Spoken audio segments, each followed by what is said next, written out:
నమస్తే. Welcome to Suman TV. Tail bone pain. So, ఇది చాలామంది చాలా సిల్లీగా తీసుకుంటూ ఉంటారు గానీ, నిజంగా అది అనుభవించే వాళ్ళకి ఆ పెయిన్ ఎంత కష్టంగా ఉంటుందనేది వాళ్ళకే తెలుస్తుంది. సో, ఎక్కువగా డెలివరీ అయినటువంటి స్త్రీలలో చూస్తూ ఉంటాం. ఎక్కువగా కూర్చొని పనిచేస్తున్న వాళ్ళలో అంటే గంటల కొలది ఎక్కువగా కూర్చొని పనిచేస్తున్న వాళ్ళలో చూస్తూ ఉంటాం. సో, ఏంటి ఈ టెయిల్ బోన్ పెయిన్ ఎందుకొస్తుంది? ఎలాంటి సందర్భాల్లోని మనం చూస్తాం? దానికి ఫ్రాక్చర్ ఏ సందర్భాల్లో జరుగుతుంది?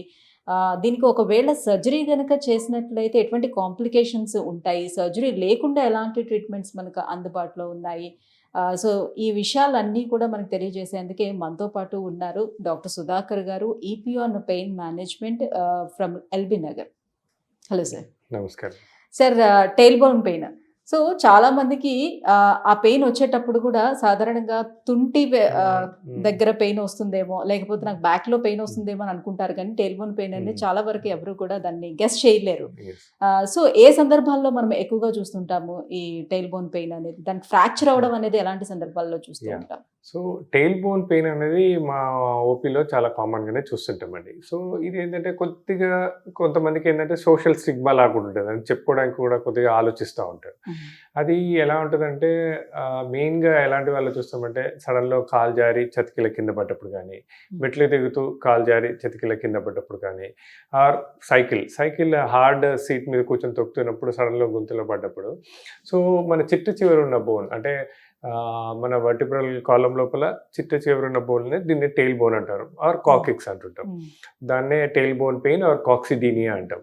సో, ఏ కారణం చేతైనా ఈ బోన్ ఫ్రాక్చర్ అయినా, డిస్‌లొకేట్ అయినా దాని కింద మనకు ఒక నర్వస్ టిష్యూ ఉంటుంది. దాన్నే గ్యాంగ్లియన్ ఇంపార్ అంటుంటాం. సో, అది కమిలిపోవడము, అది వాపులు రావడం. సో, దాంతోటి ఏంటంటే వాళ్ళకి కంటిన్యూయస్‌గా పెయిన్ ఉంటుంది. ఆ పెయిన్ ఎక్కడి వరకు స్ప్రెడ్ అయ్యి ఉంటుంది? అది ఎట్లా తెలుస్తుంది మనకి మనకి? జనరల్‌గా ఎలా ఉంటదంటే హార్డ్ సర్ఫేస్ మీద కూర్చున్నప్పుడు పెయిన్ రావడం, కష్టం అనిపియడము, కూర్చొని లేస్తున్నప్పుడు చాలా కష్టం అనిపియడము, సైకిల్‌లో ఎళ్ళాలన్నా, లేకపోతే టూ వీలర్ డ్రైవ్ చేయాలన్నా చాలా కష్టం అనిపియడము, లాంగ్ డిస్టెన్స్ కూర్చోవాలంటే కూడా పెయిన్ అనిపిస్తుంటది. ఆ పెయిన్ అక్కడే ఉండకుండా ఇన్నర్ థైస్‌లో అక్కడంతా కూడా స్ప్రెడ్ అయితా ఉంటది. So, so, two wheeler drive చేసే వాళ్ళలో కూడా ఈ ప్రాబ్లమ్ ప్రాబ్లమ్ ఈ కనిపిస్తుంది. Long hours two wheelers drive చేసి టూ వీలర్స్‌లో పోతున్నప్పుడు గుంతలో పడ్డప్పుడు ఆర్ మన పాట్ హోల్స్‌లో పడ్డప్పుడు అక్కడ ప్రెషర్ తగిలినప్పుడు ఇలాంటి ప్రాబ్లమ్స్ చూస్తా ఉంటాం. సో, ఇంకోటి ఏంటంటే లేడీస్‌లో ఏంటంటే డెలివరీ అప్పుడు బిగ్ బేబీస్ వజైనల్ డెలివరీ అయినప్పుడు దాని కింద ఉన్న నర్వస్ టిష్యూ కొద్దిగా డ్యామేజ్ అయ్యే ఛాన్స్ ఉంటది. ఆర్ ఇక్కడ కొద్దిగా డిస్‌ప్లేస్‌మెంట్ అయ్యే ఛాన్స్. సో, అప్పుడు కూడా వాళ్ళకి కంటిన్యూయస్‌గా పెయిన్ వస్తా ఉంటుంది. సో, పోస్ట్ డెలివరీ కొంతమందిలో చూస్తా ఉంటాం ఇది కామన్‌గా. సో, అది వాళ్ళ సింప్టమ్స్ అన్నీ సింపుల్ అంటే మెయిన్‌గా హార్డ్ సర్ఫేస్ మీద కూర్చోవాలన్నా కష్టము, కూర్చొని లేవాలన్నా కష్టము, లాంగ్ డిస్టెన్స్ ట్రావెల్ చేయాలన్నా కష్టం అని చెప్తా ఉంటారు. ఓకే. అంటే లైక్ ఇది బ్యాక్ పెయిన్ లాగా అనిపిస్తూ ఉంటుందా? లేకపోతే మనం కూర్చున్న ఆ సీట్ పైన ఆ! పెయిన్ వస్తూ ఉంటుందా? లేకపోతే కిందకి కూడా ఆ పెయిన్ అంటే అనేది స్ప్రెడ్ ఇది అవుతూ ఉంటుందా కాళ్ళకి? మెయిన్‌గా లో బ్యాక్ పెయిన్, మెయిన్‌గా కూర్చున్న సీట్ దగ్గరే ఎక్కువ పెయిన్ ఉంటది. టిపికల్ సిమ్టమ్ ఏంటంటే కూర్చున్నప్పుడు కింద సర్ఫేస్‌లో అక్కడ పెయిన్ వస్తుంది అని చెప్తారు అది. That is more typical. నడుస్తున్నప్పుడు, నిలబడున్నప్పుడు ఆ పెయిన్ అది ఎక్కువ ట్రబుల్ చేయదది. సో, మోర్ కామన్ సిమ్టమ్ ఏంటంటే కూర్చున్నప్పుడే. And that too hard surface మీద కూర్చున్నప్పుడు పెయిన్ అని చెప్తుంటారు. సో, లక్షణాల విషయానికి వచ్చేటప్పుడు పెయిన్ ఏ రకంగా ఉంటుంది ఏంటి దాన్ని బట్టి కనుక్కొని మనం అప్రోచ్ అవ్వడమే ఉంటుంది. సో, ట్రీట్మెంట్ పరంగా మనం చూసుకునేటప్పుడు సో, డయాగ్నోస్ చేయడానికి ఏమేమి టెస్టులు ఉంటాయి? అండ్ ట్రీట్మెంట్ పరంగా చూసుకునేటప్పుడు ఒకవేళ ఎవరికైనా ఫ్రాక్చర్ అయితే అసలు అక్కడ సర్జరీ చేయడానికి ఆప్షన్ అనేది ఉంటుందా? సో, ఫస్ట్ థింగ్ డయాగ్నోసిస్ అంటే ఫస్ట్ థింగ్ మెయిన్‌గా వాళ్ళు చెప్పే సిమ్టమ్స్ బట్టి ఒక కంక్లూజన్‌కి వచ్చేయొచ్చు. టిపికల్ సిమ్టమ్స్ హార్డ్ సర్ఫేస్ మీద కూర్చొని లేస్తున్నప్పుడు నొప్పి అంటారు. రెండోది ఏంటంటే క్లినికల్‌గా ఎగ్జామిన్ చేస్తాం. క్లినికల్‌గా వాళ్ళని పడుకోబెట్టి ప్రెస్ చేసినప్పుడు టెయిల్ బోన్ టచ్ చేస్తే చాలా సివియర్ ఎక్స్‌క్రూషియేటింగ్ పెయిన్ ఉంటుంది వాళ్ళకి. ఓకే. మాన్యుయల్‌గా టచ్ చేసినప్పుడల్లా. సో, ఇంకా తర్వాత ఏంటంటే ఫర్దర్‌గా ఒకటి ఎక్స్‌రే చేస్తాము. ఎక్స్‌రేలో మనకేంటంటే ఏమైనా డిస్‌లొకేట్ అయిందా? టెయిల్ బోన్‌లో ఏమైనా డిఫార్మిటీ ఉందా? ఏమైనా ప్రాబ్లమ్స్, ఫ్రాక్చర్స్ ఉన్నాయో తెలుస్తది. అవసరమైతే కొంతమందిలో ఎంఆర్ఐ కూడా చేస్తాం. అంటే ఇంతకుముందు మీరన్నట్టు ఒక్కొక్కసారి వెరీ రేర్‌గా టెయిల్ బోన్ పెయిన్ లో బ్యాక్ పెయిన్ లాగా కూడా మిమిక్ అయితా ఉంటది. సో, ఎంఆర్ఐలో మనకి ఆ డిఫరెన్స్ అవన్నీ రూల్ ఔట్ చేసుకోవడానికి చేస్తాము. బట్ 90% ఆఫ్ ద పేషెంట్స్‌లో ఎక్స్‌రే తోటే మనం అంటే వాళ్ళ సిమ్టమ్స్ క్లినికల్గా వాళ్ళకి ఎగ్జామిన్ చేయడము అండ్ ఎక్స్రే తోటి we can come to a conclusion.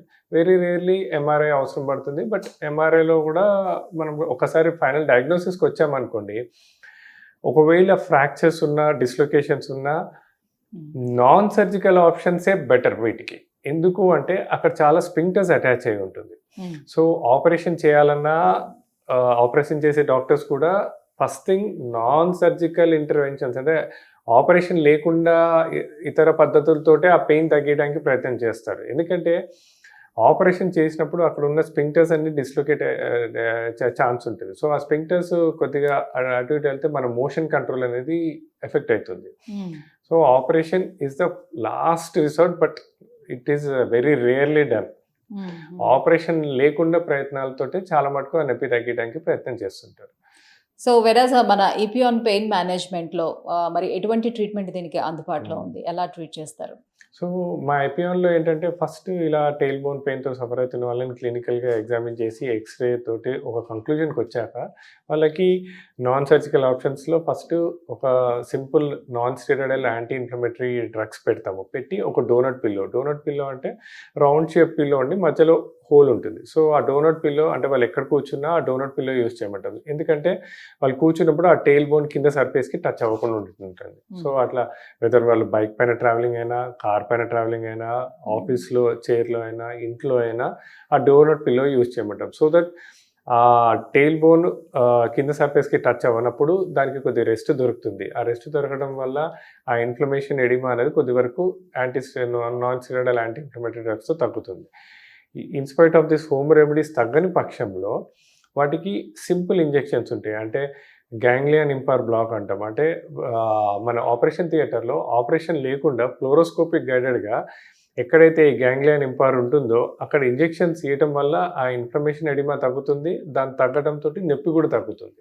ఒకవేళ అంటే తాత్కాలికంగా అది ఉపశమనం ఉంటుందా లేకపోతే? లేదు, ఇది దీర్ఘకాలిక పరిష్కారం. It's a very long lasting solution. And ఒకవేళ ఇంజెక్షన్స్ తగ్గని పక్షంలో radio frequency ablation of ganglion impar అంటారు. సో ఒక లేజర్ ద్వారా ఆ ట్రీట్మెంట్ ఇవ్వచ్చు. It's a long lasting solution. దాంతోపాటు ఈ donut pillow and tablets and ganglion impar block కానీ ఆర్ఎఫ్ఏ తోట కానీ పేషెంట్కు ఒక దీర్ఘకాలిక పరిష్కారం ఇవ్వచ్చు. ఓకే, దీంతో పాటుగా సైమల్టేనియస్గా మనకి ఫిజియోథెరపీ లాంటిది ఏమైనా సజెస్ట్ చేస్తారా? ఎస్. ఎలా అంటుందంటే ఈ చుట్టుపక్కల ఉన్న పెల్విక్ మజిల్ స్ట్రెంథనింగ్ కోసం అని చెప్పి కొన్ని సింపుల్ ఎక్సర్సైజెస్ చెప్తాము. సో ఆ సింపుల్ ఎక్సర్సైజెస్ చేసుకొని పెల్విక్ స్ట్రెంథనింగ్ చేసుకొని పెల్విక్ ఫ్లోర్ మజిల్ స్ట్రెంథనింగ్ చేసుకుంటే, ఎందుకంటే ఆ గ్యాంగ్లియన్ ఇంపైర్ ఎప్పుడైతే బాగా ఇన్ఫ్లేమ్డ్ అవుతుందో ఆ మజిల్స్ అన్ని స్పాజమ్స్లోకి పోవడము, మజిల్స్ అన్నీ కొద్దిగా అట్రోఫిక్ అవ్వడం ఉంటాయి. సో మనము పెల్విక్ ఫ్లోర్ స్ట్రెంథనింగ్ ఎక్సర్సైజెస్ అవన్నీ కూడా నేర్పిస్తాము. సో ఇలా ఒక మల్టీమోడల్ అప్రోచ్ అంటే టాబ్లెట్స్, డోనట్ పిల్లో, ఈ ganglion impar block and then pelvic floor strengthening exercise ద్వారా ఒక దీర్ఘకాలిక పరిష్కారం టెయిల్ బోన్ పెయిన్తో సఫర్ అయ్యే వాళ్ళకి ఇవ్వచ్చు. సో సర్జరీకి వెళ్ళేదానికన్నా బెటర్ ట్రీట్మెంట్ సో ఇంజెక్షన్ తీసుకోవటం, అట్ ద సేమ్ టైమ్ ఇంకొక ట్రీట్మెంట్ ఏం చెప్పారు? Radio frequency ablation. Radio frequency ablation కూడా తీసుకుంటే దీనికి శాశ్వత పరిష్కారం కూడా దొరికే అవకాశం ఉంటుంది. సో పోస్ట్ ట్రీట్మెంట్ తర్వాత వాళ్ళు తీసుకోవాల్సినటువంటి ప్రికాషన్స్ ఏముంటాయి? పోస్ట్ ట్రీట్మెంట్ తర్వాత కొన్ని రోజుల వరకు వెయిట్ మేనేజ్మెంట్. ఎందుకంటే యాజ్ యూజువల్ ఎనీథింగ్లో weight management is more important. ఎందుకంటే మన స్పైన్ మీద ఎప్పుడైతే వెయిట్ తగ్గుతుందో మనం కూర్చొని లేచినా దానికి మీద ప్రెషర్ తగ్గుతుంది. ఒకటి వెయిట్ మేనేజ్మెంట్. రెండోది ఇంతకుముందు చెప్పినట్టే ఈవెన్ ఆఫ్టర్ ఇంజెక్షన్స్ కొన్ని రోజుల వరకు ఆ డోనట్ పిల్లోని కంటిన్యూ చేయబట్టం. ఎందుకంటే ఆ ఇన్ఫ్లమేషన్ ఎడిమా తగ్గడానికి. మూడోది పెల్విక్ ఫ్లోర్ స్ట్రెంథనింగ్ ఎక్సర్సైజ్ చేసుకోవడం. సో సింపుల్ ప్రికాషన్స్ తోటి నాన్ సర్జికల్గా ఇలా సఫర్ అవుతున్న వాళ్ళకి ఒక మంచి సొల్యూషన్ అవైలబుల్ ఉంది. Thank you doctor, thank you so much. So tail bone pain తోటి ఎవరైతే సఫర్ అవుతున్నారో వాళ్ళు సర్జరీ వరకు వెళ్లాల్సిన అవసరం లేకుండా నాన్ సర్జికల్గా ఎటువంటి ట్రీట్మెంట్స్ మన దగ్గర అందుబాటులో ఉన్న ఈ విషయాన్ని తెలియజేసినందుకు thank you so much. Thank you.